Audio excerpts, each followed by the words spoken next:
नमस्कार दोस्तों, कहानी में नए आए हो ना, चैनल को सब्सक्राइब कर देना, वीडियो को लाइक कर देना। यह कहानी है मेरे दोस्त विवेक कुंद्रा की।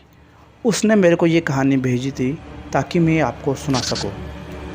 दोस्तों, वो एक समय की बात है जब वो अपने घर के अंदर बैठा करता था। करीबन इस बात को 5 साल हो गए और वो अब इस घटना को मेरे माध्यम से आप सभी तक पहुंचाना चाहता है। उसके साथ हुआ ये था कि वो अपने पापा का इकलौता लड़का था। उनके घर में और कोई भी बेटा या बेटी नहीं थी। वो अपने पापा के साथ घूमा करता था और उन्हीं के साथ रहा करता था। उसके पापा यानी कि विवेक के पापा एक हनुमान जी के भक्त थे, बहुत बड़े।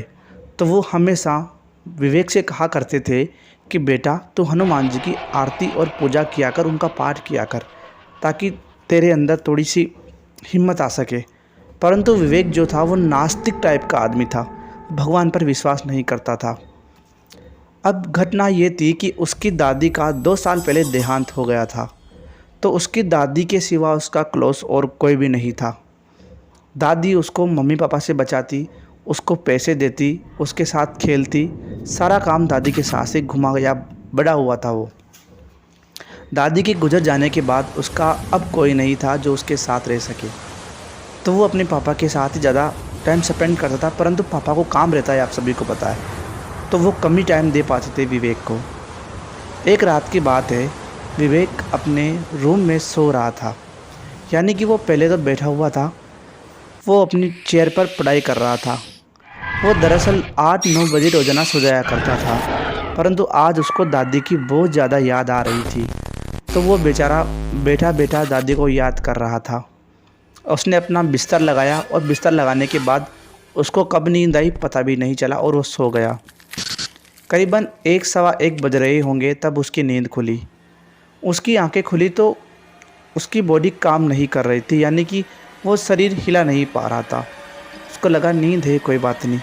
उसके साइड में उसके रूम की खिड़की है, तो उसकी नज़र खिड़की की तरफ गई। उसने जब खिड़की में देखा तो उसको खिड़की के ऊपर एक अजीब सा साया दिखाई दिया। उसने अपनी आंखें मली और आंखें मलने के बाद उसने देखा तो खिड़की पर दादी खड़ी हुई थी। विवेक ने फिर से आंखें मली। अब वो मन में ये सोच रहा था कि अगर दादी हुई तो कोई बात नहीं, मैं उससे नहीं डरूंगा। दादी से क्या डरना, दादी तो मेरी खुद की अपनी है, और दादी नहीं हुई तो मेरा क्या होगा, ये सोच रहा था। तो वो जो खिड़की पर काला साया था वो धीरे धीरे गेट के माध्यम से बिना गेट खोले ही अंदर आने लगा। अंदर आने के बाद वो चारों तरफ घूमने लगा। वो विवेक की दादी नहीं थी, परंतु दादी की तरह का कोई छला हुआ टाइप का, यानी कि कोई आत्मा थी जो पूरे रूम में घूम रही थी। लास्ट में थोड़ी देर बाद विवेक की आंखें फटी की फटी रह गई, क्योंकि वो जो काला साया था वो विवेक के बेड के नीचे जाकर छिप गया। विवेक की हिम्मत नहीं थी कि वो बेड के नीचे देख सके और ना वो बेड से उठ सके। थोड़ी देर बाद विवेक की सांसें निकल गई, क्योंकि उस काले साये ने विवेक के पैर जकड़ लिए और विवेक के पास आकर बैठ गया।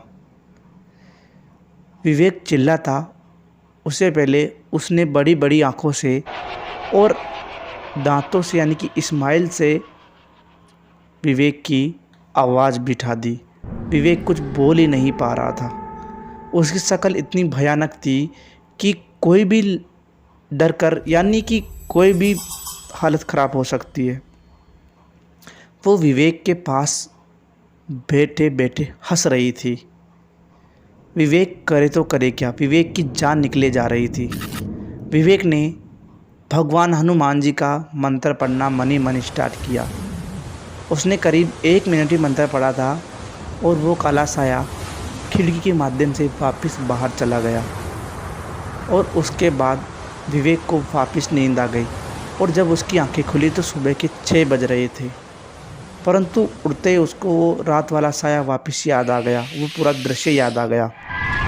उसके बाद वो उड़ता है और चाय वाय पीकर इस घर के मकान मालिक के पास जाता है और उसको पूरी घटना बताता है। तो वो बोलता है कि पास में पीछे एक शमशान घाट है वहीं की आत्माएं किसी का भी रूप लेकर किसी को भी परेशान कर देती है।